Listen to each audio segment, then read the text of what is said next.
ایک सेठ साहब को अंगूर बहुत पसंद थे।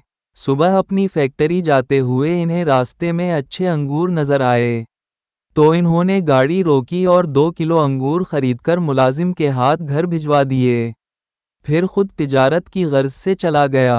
दोपहर को खाना खाने के लिए घर आए, तो दस्तरख्वान पर सब कुछ मौजूद था, मगर अंगूर न थे। जब साहब ने घर वालों से अंगूरों का पूछा, तो घर वालों ने बताया कि वो तो बच्चों ने खा लिए, कुछ हमने चख लिए।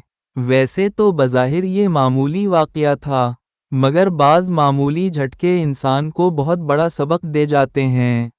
वो साहब फ़ौरा दस्तरख्वान से उठे, अपनी तजूरी खोली, नोटों की बहुत सी गुठियाँ निकालकर बैग में डालकर घर से बाहर निकल गए। सबसे पहले वो एक रियल स्टेट एजेंट के पास गए, कई प्लाटों में से एक प्लॉट मुंतखब किया, फ़ौरा इसकी कीमत की, फिर ठेकेदार और इंजीनियर को बुला लिया।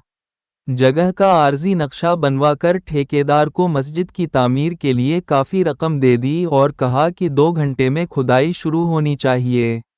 वो ये सब काम इस तरह तेज़ी से कर रहे थे जैसे आज मगरिब की अजान तक इनकी ज़िंदगी बाकी ना हो। इन कामों में हफ्ते और महीने लग जाते हैं, मगर जब दिल में इखलास की क़ुव्वत हो, हाथ और कंजूसी से आज़ाद हो, तो महीनों के काम मिनटों में ही हो जाते हैं। यही सूरत हाल ताजिर साहब के साथ भी हुई।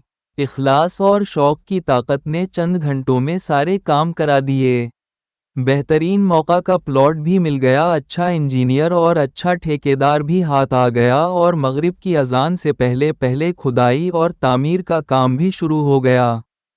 शाम को वो साहब वापस घर आए, तो घर वालों ने पूछा कि आज आप खाना छोड़कर कहाँ चले गए थे? कहने लगे कि अपने असली घर और असली रहाइशगाह का इंतज़ाम करने और वहाँ खाने पीने का इंतज़ाम बनाने गया था। अल्हम्दुलिल्लाह सारा इंतज़ाम हो गया, अब सुकून से मर सकता हूँ। आप लोगों ने तो मेरी ज़िंदगी में ही अंगूर के 4 दाने मेरे लिए छोड़ना गवारा ना किए, और मैं अपना सब कुछ आप लोगों के लिए छोड़कर जा रहा था। मेरे मरने के बाद आपने मुझे क्या भेजना था, इसलिए अब मैंने खुद ही अपने माल का एक बड़ा हिस्सा अपने लिए आगे भेज दिया है। इस पर मेरा दिल बहुत सुकून महसूस कर रहा है। नबी करीम सल्लल्लाहु ताला अलैहि वसल्लम फरमाते हैं कि जो अल्लाह के लिए मस्जिद बनाए, अल्लाह इसके लिए जन्नत में घर बनाते हैं। देखना ये है कि दुनिया में तो हमने अपना घर बना लिया, क्या जन्नत में घर बनाने की तैयारी कर ली गई है? हो सके तो एक मस्जिद बनाइए।